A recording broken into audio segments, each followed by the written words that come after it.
Hello friends, कैसे हैं आप सभी लोग। आई होप आप लोगों की तैयारी अच्छी चल रही होगी।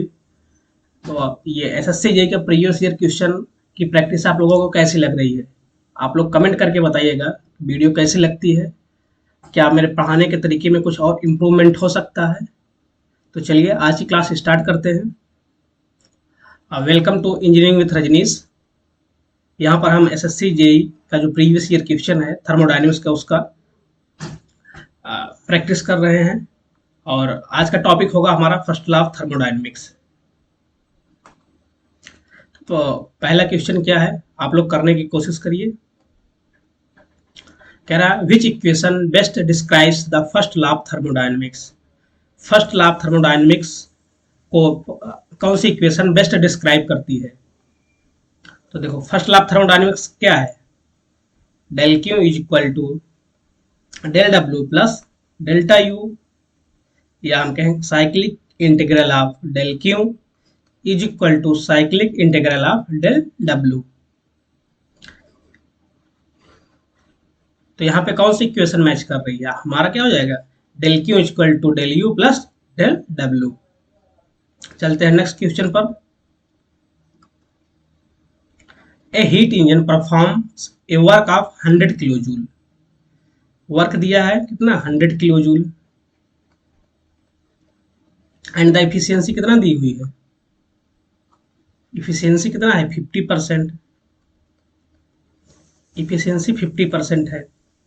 क्या पूछा है? What will be the amount of heat rejected पर साइकिल। हीट रिजेक्टेड यानी कि Q2 क्या होगा? अब देखो, ये हमारा हीट इंजन है, ये हमारा सोर्स का टेम्परेचर होगा, यह हमारा सिंक का टेम्परेचर होगा, ये हमारा वर्क आउटपुट है। ये Q1 Q2 W। ठीक, यहाँ पे Q2 पूछा है, W हमें दिया है। अब देखो, इफिशियंसी इक्वल टू क्या होता है? अगर हम इफिशियंसी की बात करें, अगर यहाँ पे हमारा W है, इफिशियंसी 50% है। इफिशियंसी क्या है? 50% है। क्या हो जाएगा? W आउटपुट अपॉन Q इन, यानी कि Q1 क्या है? 50% को क्या लिख सकते हैं? 50/100% को हम कन्वर्ट करेंगे, ये हो जाएगा 1/2 is equal to W upon Q1। W कितना है? 100 है, इसकी जगह क्या हो जाएगा? 100 किलो जूल। तो यहाँ से हमारा पता चल जाएगा Q1 इक्वल टू 200। अब जब Q1 200 है, Q1 200 हो गया, W 100 है, तो Q2 भी क्या हो जाएगा? 100 हो जाएगा, क्योंकि Q1 इक्वल टू क्या होगा हमारा? Q1 equal to Q2 plus W। Q1 200 है, Q2 हमें कैलकुलेट करना है, W भी हमें पता है, तो यहाँ से Q2 की वैल्यू क्या आ जाएगी? Q2 की वैल्यू हमें आ जाएगी 100 किलो जूल। तो हमारा आंसर क्या हो जाएगा? 52 का C। चलते हैं नेक्स्ट क्वेश्चन पर। For a process which is non flow, for a process which is non flow the first law of thermodynamic states. First law of thermodynamics क्या है? Non flow. नॉन फ्लो यानी कि closed system. जहां भी non flow आए वो क्या हो जाएगा? हमारा क्लोज्ड सिस्टम। अब देखो, क्लोज सिस्टम के लिए क्या है? हमने पता है Q इक्वल टू क्या है? W plus delta U. तो डेल्टा यू इक्वल टू क्या हो जाएगा? Q minus W। तो कौन सा ऑप्शन होगा यहाँ पे? 53 का A होगा। क्या? What happens when the heat supplied to the system is more than the work transfer out of system. कह रहा है कि जब हीट सप्लाइड ग्रेटर देन हो वर्क के, तब क्या होगा? कंडीशन क्या है? Simple first law of thermodynamics का यूज करना हमें।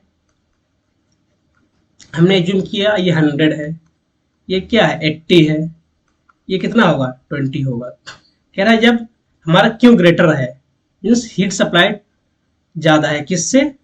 वर्क ट्रांसफर से, तब क्या होगा? उसकी इंटरनल एनर्जी इंक्रीज करेगी। अगर ये दोनों इक्वल होता, अगर ये भी 100 होता, ये भी 100 होता, तो इंटरनल एनर्जी में कोई भी चेंज नहीं होता। बट यहाँ पर क्या है कि हमारा हीट ट्रांसफर जो है 100 है, वर्क ट्रांसफर हमने 80 लिया है, तो हमारा इंटरनल एनर्जी क्या कर रही है, इंक्रीज कर रही है।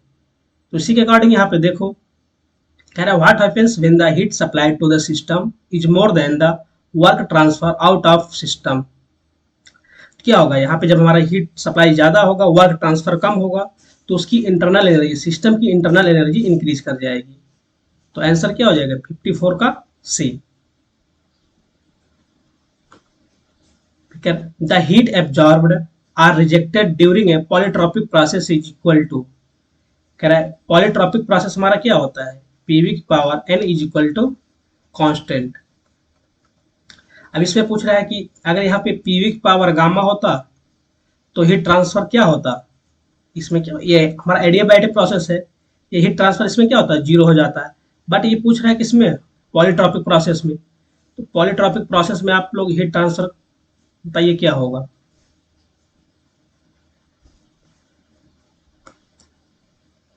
पॉलीट्रॉपिक में हीट ट्रांसफर आपका हो जाएगा gamma minus n upon Q equal to gamma minus n upon gamma minus 1 into work done in closed system, work done in closed system. ये होगा पॉलीट्रॉपिक प्रोसेस में हीट ट्रांसफर की equation. यही isothermal process होता, isothermal process में हमारा heat transfer क्या होता है, Q इक्वल टू W, क्योंकि आइसोथर्मल प्रोसेस ऐसा है जहां पे हीट ट्रांसफर और वर्क ट्रांसफर दोनों क्या होता है, इक्वल होता है। तो P1 V1 ln VT over V1, ये हमारा आइसोथर्मल में हीट ट्रांसफर है। चलते हैं नेक्स्ट क्वेश्चन पे। फॉर एनी गैस, किसी भी गैस के लिए Cp और Cv में क्या रिलेशन होता है। देखो किसी भी गैस के लिए Cp always greater than Cv होगा, ठीक, और Cp minus Cv is equal to R होता है। Cp over Cv is equal to क्या होता है, गामा होता है। तो यहाँ पे आंसर हमारा क्या हो जाएगा 56 का C हो जाएगा। The heat interaction of the system is a function of temperature only. Heat interaction हमारा किसका फंक्शन है, टेम्परेचर का है। क्या दिया है, Q is equal to 30 plus 1T kilo joule if the system does a work of 2 kilo joule per kelvin.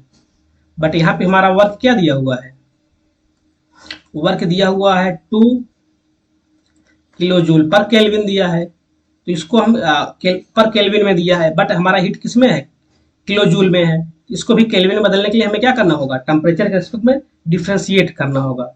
या तो हम बेटर अंडरस्टैंडिंग के लिए इसको हम क्या लिख सकते हैं, W/T, या इसको हम ऐसे लिख दें, कोई problem, del W over dt। ये हमारा कितना दिया है, 2 किलो जूल पर केल्विन। अब यहाँ पे हम कैलकुलेट करें dQ ओवर dt।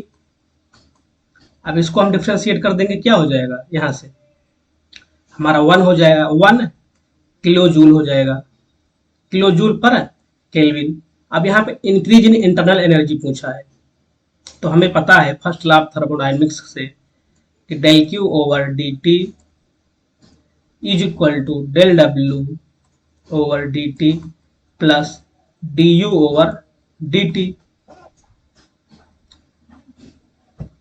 अब यहाँ पे रख दो वैल्यू, इसकी वैल्यू कितनी है, 1 है, W की वैल्यू कितनी है, 2 है, plus u du over dt। अब यहाँ से इसकी वैल्यू क्या आ जाएगी, -1 आ जाएगा, du ओवर dt, यानी कि इंटरनल एनर्जी का जो चेंज होगा पर डिग्री टेम्परेचर वो क्या होगा, -1 किलो जूल पर केल्विन। तो आंसर इसका क्या हो जाएगा 57 का ए। फिर कह रहा है विच equation is the correct representation of the process shown below. कौन सा इक्वेशन है जो इस प्रोसेस को बेस्ट रिप्रेजेंट करता है, या बेस्ट क्या करेक्ट रिप्रेजेंट करता है, कौन सी इक्वेशन है जो यहाँ पे करेक्ट लिखी गई है।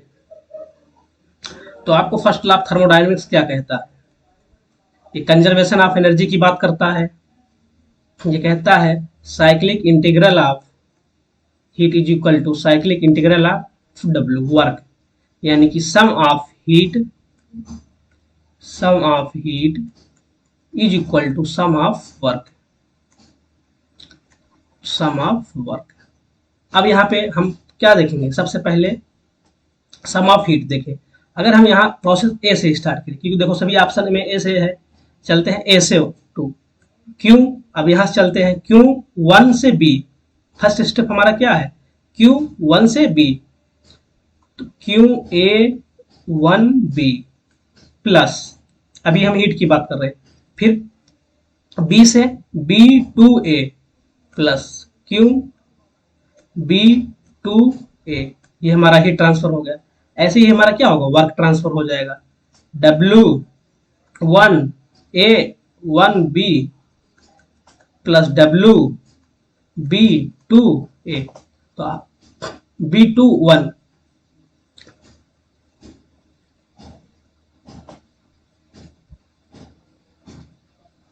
एक मिनट, हमने कहीं कुछ मिस्टेक किया है क्या, एक सेकंड रुकिए, क्योंकि ऑप्शन हमारे उस तरह से नहीं है। देखो यहाँ पे क्या है, ऑप्शन में क्या है हमारा, पहली बात देखो sum of heat is equal to क्या होगा, सम ऑफ वर्क होगा। तो देखो पहले ऑप्शन एलिमिनेट कैसे कर लेते हैं, देखो यहाँ से ये माइनस है, ये भी माइनस में है, क्योंकि ये सम तो होगा नहीं, डिफरेंस ही होगा, तो ये ऑप्शन और ये ऑप्शन हमारे नहीं होंगे। और ये भी क्या है, हमारा बेस्ट इक्वेशन को रिप्रेजेंट नहीं कर रहा है, ये भी क्या हो जाएगा, डिफरेंस हो जाएगा, तो ऑप्शन ये भी नहीं होगा। तो यहाँ पे हमारा 58 का सी होगा, क्यों, क्योंकि देखो क्यू वन टू ए से वन, फिर वन से टू, फिर क्या है बी टू वन, फिर ऐसे है डब्ल्यू, वर्क हमारा भी ऐसे ही है, बट आई थिंक यहाँ पे जैसे हमने लिखा था उस तरह से होना चाहिए था, बट आप यहाँ पे इक्वेशन हमारी जो बेस्ट इक्वेशन है क्या है, सी है। If the Carnot engine rejects half of the heat, Q1 हमने मान लिया Q, Q2 क्या होता है, रिजेक्टेड हीट होता है, कितना है, half of the heat absorbed, यानी कि Q2 इक्वल टू क्या हो जाएगा, Q by two. What is the efficiency of engine, what is the efficiency of engine, तो इंजन की इफिशियंसी क्या होगी। देखो सिंपल सी बात है, अगर हम किसी को Q1 हीट दे रहे हैं और हाफ उसका रिजेक्ट कर दे रही है, तो हमें यहाँ से आउटपुट क्या मिलेगा, आउटपुट भी क्या मिलेगा, हाफ ही मिलेगा। क्यों, क्योंकि हमें पता है Q1 इक्वल टू क्या होता है, Q2 प्लस वर्क आउटपुट। जब यहाँ से हमें क्या है, Q बाई टू यहाँ पे आ रहा है, Q बाई टू यहाँ पे आ रहा है, यहाँ पे हम क्या है Q दे रहे हैं, तो इसकी इफिशियंसी हम क्या हो जाएगी, 50% हो जाएगी।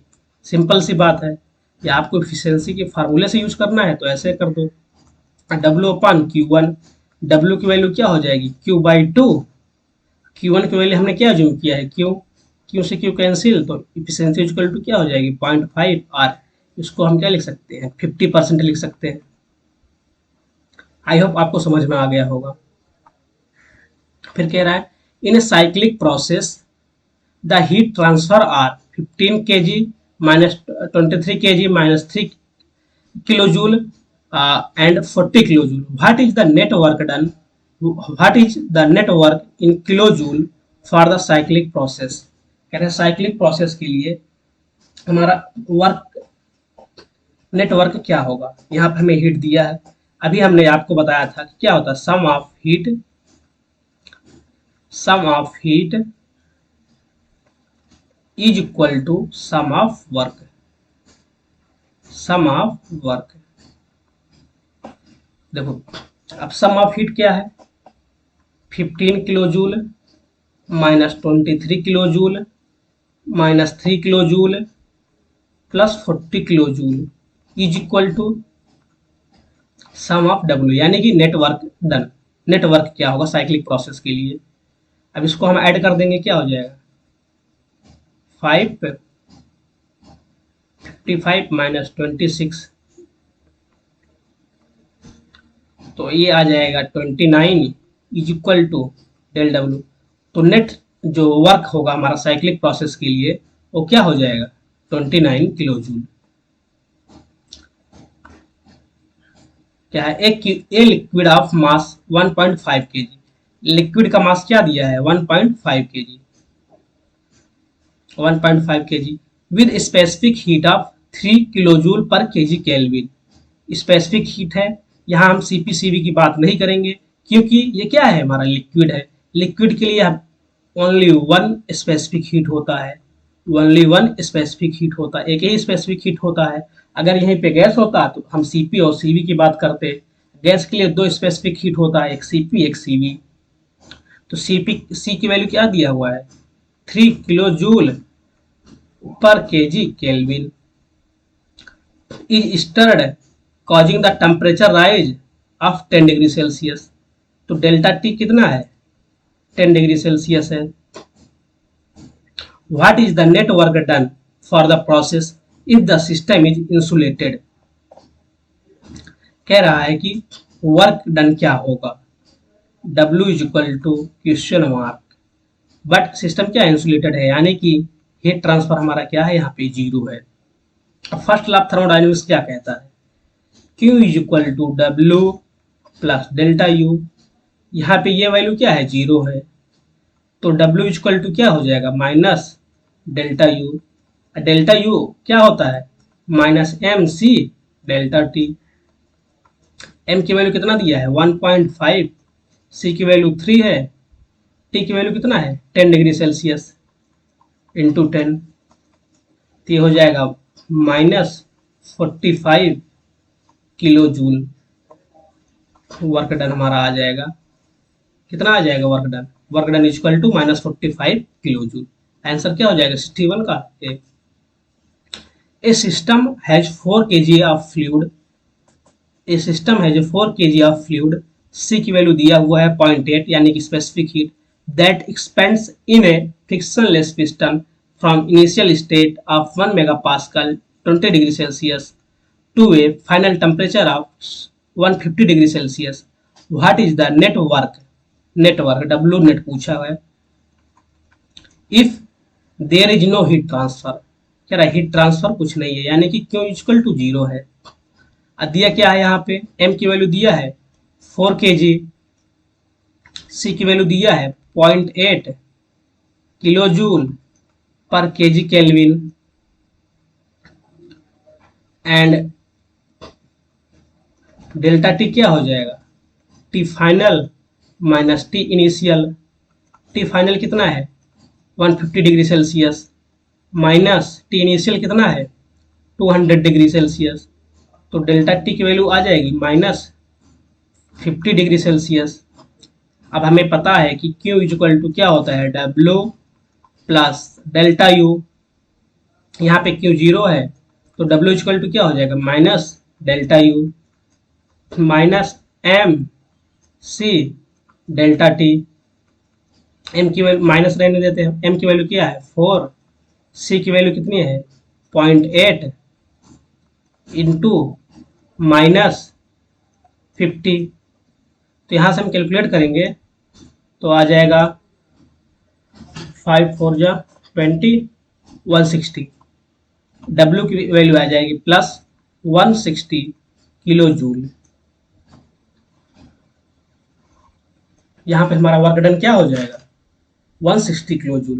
देखो लिक्विड की बात कर रहा है तो लिक्विड के लिए जो हमारी इंटरनल एनर्जी का फॉर्मूला होता है, ये हमारा क्या होता है MCP delta T. MCP delta T हो जाएगा और यहाँ पे हीट ट्रांसफर जीरो है, जब हीट ट्रांसफर जीरो है तो वर्क ट्रांसफर हमारा इंटरनल एनर्जी के बराबर हो जाएगा, जिसे हम MCP डेल्टा टी से कैलकुलेट कर लेंगे। इसका आंसर क्या हो जाएगा 1 हो जाएगा।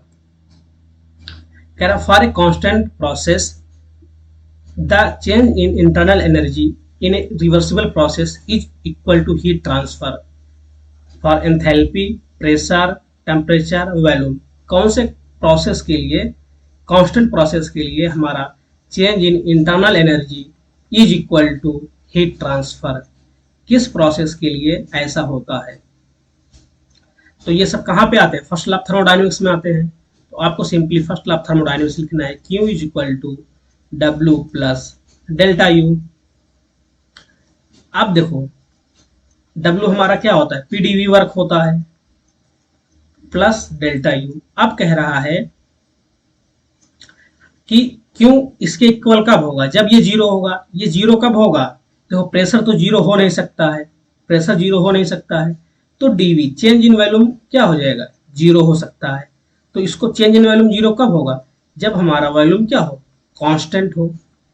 जब वॉल्यूम कांस्टेंट हो यानी कि V1 इक्वल टू V2 हो, तब ये हमारा वैल्यू क्या हो जाएगा, पी डी वी वर्क हमारा कांस्टेंट वॉल्यूम के लिए जीरो हो जाएगा। तब यहाँ से हमारा Q इक्वल टू क्या हो जाएगा, डेल्टा यू हो जाएगा। Q इक्वल टू क्या हो जाएगा, डेल्टा यू। तो मीन्स किस प्रोसेस के लिए ये पॉसिबल है, ओनली फॉर कांस्टेंट वॉल्यूम। तो आंसर क्या हो जाएगा, डी हो जाएगा। तो which of the following equation is are correct for a complete closed cyclic process. देखो कौन सा ऑप्शन होगा इसका, ए बी सी या नन ऑफ दीज। देखो क्लोज्ड साइक्लिक प्रोसेस के लिए क्या होता है, cyclic integral of heat is equal to cyclic integral of work transfer. But यहाँ पे कुछ ऐसा है नहीं, यहाँ पे बेस्ट ऑप्शन हमें क्या लग रहा है जो होना चाहिए, ये तो हो नहीं सकता, ये भी नहीं हो सकता है। अगर यहाँ पे हम देखें, अगर इसको इंटीग्रल लगा देते हैं यहाँ पे, तो आंसर इसका आई थिंक ए होगा। इसका आंसर क्या होगा, ए होगा। फर्स्ट लॉ ऑफ थर्मोडायनेमिक्स से पूछा है, simple. The work extracted from the system is less than the heat provided to the system. फिर से वही बात कह रहा है, वर्क जो है extracted from the system is less than the heat provided, यानी कि क्यू ग्रेटर देन डब्ल्यू है। विच of the following is true for the energy of the system. देखो अगर हम किसी सिस्टम को क्यू हीट दे रहे हैं, यानी कि 100 किलो जूल हीट अगर हम दे रहे हैं उसको, और वर्क हमारा क्या है 80 किलो जूल ही हो रहा है, तो उसका 20 किलो जूल का लॉस हो रहा है। ये लॉस ही हमारा क्या है, इंटरनल एनर्जी को इंक्रीज कर रहा है। यही लॉस ही हमारा क्या है, इंटरनल एनर्जी को इंक्रीज कर रहा है। अगर आपने यहाँ पे 100 किलो जूल दिया था, टोटल 100 किलो जूल मिल जाता, तो कोई भी इंटरनल एनर्जी का उसमें इंटरनल एनर्जी आती ही नहीं, उसका कोई बात ही नहीं होगा। बट यहाँ पे क्या है, इंटरनल एनर्जी में लॉस कितना हो रहा है, 20 किलो जूल। तो मीन्स क्या है, सिस्टम की इंटरनल एनर्जी क्या है, इंक्रीज हो रही है। आप ऐसे भी देख लो, Q equal to W plus delta U. इसको हमने 100 एज्यूम किया, इसको 80 एज्यूम किया, ये क्या है, डेल्टा यू हमारा क्या हो जाएगा, 20 हो जाएगा। अब इसका क्या, अगर हम इसको, ये वैल्यू ज्यादा है ये कम है, मीन्स क्या है, इंटरनल एनर्जी हमारा क्या है, इंक्रीज हो रही है। तो आंसर इसका क्या हो जाएगा, increase in internal energy. What is the value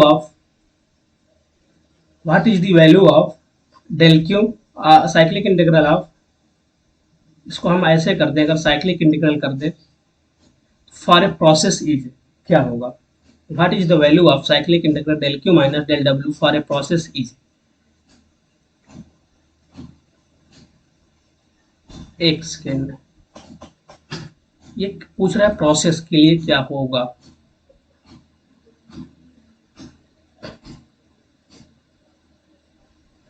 what is the value of cyclic integral of Q and minus integral of W for a process। इसका वैल्यू क्या होगा, फॉर ए प्रोसेस, किसी भी प्रोसेस के लिए इसकी वैल्यू क्या हो सकती है।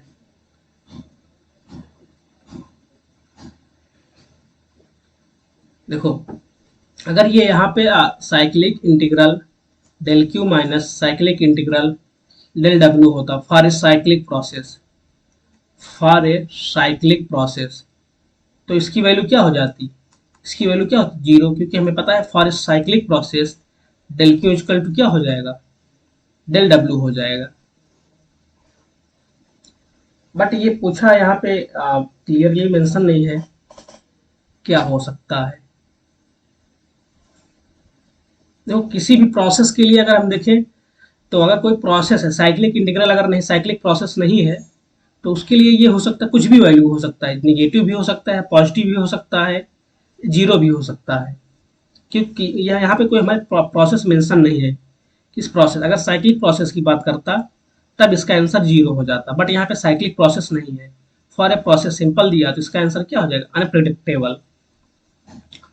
In a cyclic process, the work done by the system is 20 kilojoule minus 30 kilojoule, 5 and 10 kilojoule. What is the work network यहाँ पे होगा? What is the network in work kilojoule for the cyclic process? कि W net क्या होगा cyclic process के लिए? हमें पता है for cyclic process, for a cyclic process, cyclic process के लिए क्या होगा? Sum of heat is equal to sum of work होगा। सम ऑफ वर्क यानी कि नेटवर्क पूछा है। अब सम ऑफ हीट क्या है? 20 माइनस 30 माइनस 5 प्लस 10। 30 ये क्या हो जाएगा? -5 किलो जूल क्या आ जाएगा? हमारा नेट वर्क आ जाएगा। इसका आंसर क्या हो जाएगा? ए हो जाएगा। Which of the following statement hold true for the first law of thermodynamics? First law thermodynamics के लिए कौन सी स्टेटमेंट ट्रू है? The entropy of the system remains constant, ऐसा कोई बात नहीं कहता। The total energy of the system remains constant, the total internal energy of the system remains constant, ये भी नहीं कहता। Work done by the system is equal to the heat transfer by the system,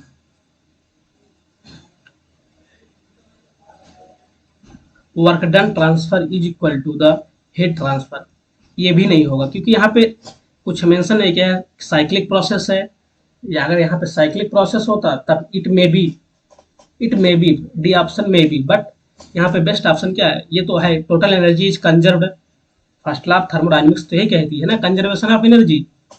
तो first law of thermodynamics क्या है? Conservation of energy. तो option क्या हो जाएगा हमारा? B. For what type of process the change in internal energy is equal to heat transfer? अभी एक कराया था हमने आपको क्वेश्चन, किस प्रोसेस के लिए चेंज इन इंटरनल एनर्जी किसके इक्वल होता है? हीट ट्रांसफर के। ये किसके लिए होगा? ये पॉसिबल कब है? जब हमारा क्या हो? वर्क ट्रांसफर क्या हो? जीरो हो। वर्क ट्रांसफर कब जीरो होगा? यानी कि पीडीवी वर्क जीरो हो। पीडीवी वर्क जीरो कब होगा? जब हमारा वॉल्यूम क्या होगा? कांस्टेंट होगा। जब वॉल्यूम कांस्टेंट होगा तो हमारा पीडीवी वर्क क्या होगा? जीरो होगा। तो आंसर इसका क्या हो जाएगा? आइसोकोरिक। 69 का क्या हो जाएगा? डी हो जाएगा। The work extracted from the system is equal to the heat provided to the system. Work is equal to heat. कह रहा है कि वर्क किसके इक्वल है? हीट के इक्वल है। Work is equal to heat. The work extracted from the system is equal to the heat provided to the system. Which of the following is true for the energy of the system? यानी कि internal energy के लिए कौन सा option best है? अगर हमारा work transfer heat transfer के इक्वल है तो क्या होगा? Increase in internal energy, decrease in internal energy remains constant, this process is not possible. अब देखो सिंपल सी बात है, Q is equal to W plus delta U होता है। जब ये जीरो हो जाएगा तभी तो ये इक्वल होगा। ये जीरो कब होगा? जब हमारा इंटरनल एनर्जी क्या हो? कांस्टेंट हो। तो सिंपल सी बात है, आंसर क्या हो जाएगा? 70 का सी हो जाएगा। चलते हैं नेक्स्ट क्वेश्चन पे। अब देखो अभी तक हमने फर्स्ट लॉ ऑफ थर्मोडायनेमिक्स के लिए क्या क्वेश्चन था, जो हमारा किसके लिए था? क्लोज्ड सिस्टम के लिए था, क्लोज्ड सिस्टम के लिए था। अब क्या है, हम ओपन सिस्टम की बात करेंगे। ओपन सिस्टम में से क्वेश्चन बहुत कम आए हुए हैं, तो इसमें जो भी क्वेश्चन आए हुए हैं उनको हम देखेंगे। तो ओपन सिस्टम क्या होता है? इसमें हमारा मास एंड एनर्जी दोनों का ट्रांसफर होता है, उसको हम क्या बोलते हैं? ओपन सिस्टम बोलते हैं। An open system is one in which, आपको पता है सिंपल से क्या है, बोथ मास एंड, कह रहा mass does not cross the boundary, ये हो नहीं सकता। Neither mass nor energy cross the boundary, ये भी नहीं हो सकता। Both energy and mass cross the boundary, yes. Mass cross the boundary but not energy, नहीं, ये तो हमारा हो जाएगा क्लोज्ड सिस्टम की। नहीं, ये किसी सिस्टम के लिए नहीं है, mass cross the boundary but energy not. तो आंसर इसका क्या हो जाएगा? सी हो जाएगा। Neglecting changes in potential and kinetic energies the shaft work during a steady flow process, steady flow process यानी कि हमारा क्या हो जाएगा, ओपन सिस्टम हो जाएगा। ओपन सिस्टम, क्लोज सिस्टम के लिए वर्क वर्क क्या होता है, क्लोज सिस्टम के लिए वर्क हमारा क्या होता है, पीडीवी वर्क होता है। यही हमारा ओपन सिस्टम के लिए वर्क क्या हो जाएगा, हमारा वीडीपी हो जाएगा। तो आंसर हमारा क्या हो जाएगा यहाँ पे, 2 का बी हो जाएगा। कंट्रोल वॉल्यूम रिफर्स टू, देखो कंट्रोल वॉल्यूम क्या होगा हमारा, स्पेसिफिक मास, ऐसा कुछ नहीं है। Fixed region in space, yes. Close system नहीं। कंट्रोल वॉल्यूम जो ओपन सिस्टम को ही हम क्या बोलते हैं, कंट्रोल वॉल्यूम बोलते हैं। ठीक, इसका आंसर क्या हो जाएगा बी। चलते हैं नेक्स्ट क्वेश्चन पे। ए स्टीम नोजल कन्वर्ट्स क्या, kinetic energy into heat, heat energy into potential energy, potential energy into heat, heat energy into kinetic energy. देखो नोजल का काम ही हमारा क्या होता है, नोजल का काम ही हमारा क्या होता है, काइनेटिक एनर्जी को इंक्रीज करना। बट यहाँ पे ऑप्शन देखना किसकी बात कर रहा है, स्टीम नोजल की। तो स्टीम नोजल क्या करेगा, हीट एनर्जी को किसमें कन्वर्ट करेगा, काइनेटिक एनर्जी में। तो आंसर हमारा क्या हो जाएगा, डी हो जाएगा। Which relationship defines the Gibbs free energy G, Gibbs free energy equation हमारी कौन सी होगी, देखो आप लोग करने की कोशिश करें कौन सा ऑप्शन होगा, ए बी सी डी या इनमें से कोई नहीं। चलो देखो गिब्स फ्री एनर्जी क्या होगा, गिब्स से जी हो गया, जी जी के बाद क्या आता है, एच, जी एच माइनस टी एस। ये एप्लीकेबल सिर्फ किसके लिए होता है, ओपन सिस्टम के लिए। ये सिर्फ एप्लीकेबल किसके लिए है, ओपन सिस्टम के लिए। कंडीशन क्या है, आइसोथर्मल एंड आइसोबारिक होना चाहिए, आइसोथर्मल एंड आइसोबारिक होना चाहिए। ये दो कंडीशन है इसके लिए। तो आंसर क्या हो जाएगा, फिफ्थ का बी।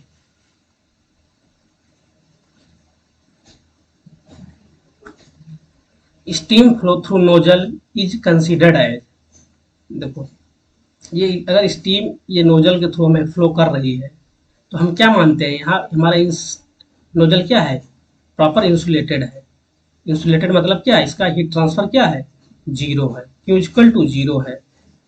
यानी कि आप क्या यहाँ पे एज्यूम करेंगे, steam flow through a nozzle is considered as a adiabatic flow. इसी में हमारा क्या हो जाएगा, हीट ट्रांसफर क्या होगा, जीरो होगा। Which equation defines the enthalpy of a system? Enthalpy of a system क्या होता है, H is equal to U plus P V होता है। बट यहाँ आपको जे से घबराना नहीं है, जे क्या है यहाँ पे, जूल कांस्टेंट है। तो बस ये कर देंगे हम। तो आंसर हमारा कौन सा हो जाएगा, सेवंथ का A. What is the velocity of steam in meter per second at exit across a steam vessel which is a perfectly insulated and does not perform any work and undergoes a drop of 0.2 kilojoule per kg in enthalpy from entry to exit। देखो nozzle की बात कर रहा है यहाँ पे, ठीक, इसकी बात कर, what is the velocity of steam at the exit across the whistle which is perfectly insulated. हाँ इसी की बात है नोजल की, जिसमें हमें क्या है, V2 कैलकुलेट करना है। अब हमें पता है V2 इक्वल टू क्या हो जाएगा यहाँ पे, under root 2 into delta H, sorry 2 into delta H की वैल्यू कितना दिया है, 0.2। बट ये किलो जूल में है, इसको हम किस में कन्वर्ट करेंगे, जूल में। 1000 से मल्टीप्लाई कर दिए, ये जीरो ये कैंसिल हो गया, 2 2 है, एक 2 बाहर आ जाएगा, इंटू 2 जीरो है, एक जीरो बाहर आ जाएगा। तो क्या हो जाएगा, 20 मीटर पर सेकेंड। यहां से हमारी वेलोसिटी इक्वल टू कितनी आ गई, 20 मीटर पर सेकेंड। सिंपल हमें इसी इक्वेशन में रखनी है, इस इक्वेशन में वैल्यू रखनी है। इसको अगर ये किलो जूल में है, इसको जूल में कन्वर्ट कर देना है बस। तो आंसर हमारा क्या हो जाएगा, बी हो जाएगा। विच equation represents the steady flow system, steady flow system के लिए कौन सी इक्वेशन है, first equation H1 plus V1² by 2 जे। यहाँ पे जे देखो क्या है, जूल कांस्टेंट है। ये जे से घबराना नहीं है, ये क्या जूल कांस्टेंट है। और यहाँ पे वर्क डन तो दिया ही नहीं है, ये हो नहीं सकता। ये वर्क डन दिया हुआ है, हाँ एक सेकेंड, बट यहाँ पे क्या है, H2 नहीं दिया हुआ है, तो ये भी नहीं होगा। ऑप्शन ए भी नहीं होगा, ऑप्शन बी भी नहीं होगा। ऑप्शन सी की बात करते हैं। H1 plus V1² by 2G plus Z1 by J Q1 equal to H2 plus V2² by 2J plus Z2 plus losses plus work done. तो हमारा क्या इक्वेशन होगा, सी होगा, 9th का सी होगा।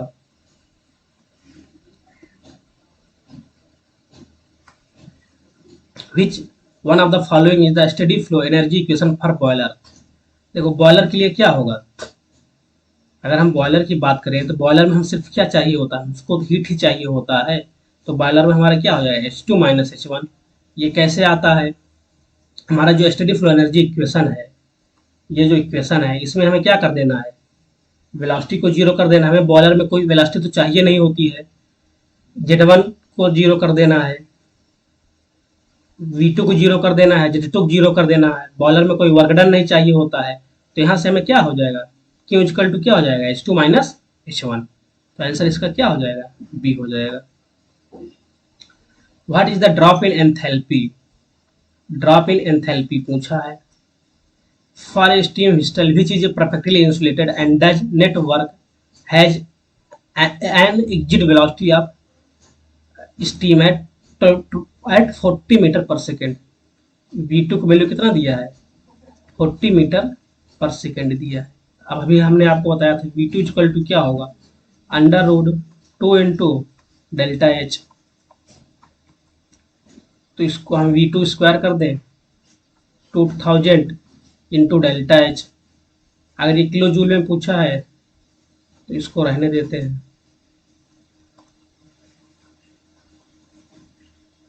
V2 स्क्वायर करेंगे, यहाँ पे क्या हो जाएगा, 40 into 40 is equal to 2 into delta H। यहाँ पे हमने कन्वर्ट क्यों नहीं किया, क्यों, क्योंकि ये किस में पूछा है, किलो जूल में पूछा है। तो कैंसिल कर देते हैं, 2 2 जा 4 इंटू 2 टू डेल्टा H। तो डेल्टा H की वैल्यू क्या आ जाएगी, नहीं, ये डेल्टा H इंटू 40, ये वैल्यू काफ़ी ज़्यादा आ रही है, नहीं इसको कन्वर्ट करना होगा यहाँ पे, इंटू 1000 इंटू 1000। अब यहाँ पे 1000 से मल्टीप्लाई कर दिए तो डेल्टा H की वैल्यू क्या आ जाएगी, 800 डिवाइडेड 1000। तो डेल्टा H क्या हो जाएगा, 0.8 किलो जूल पर केजी।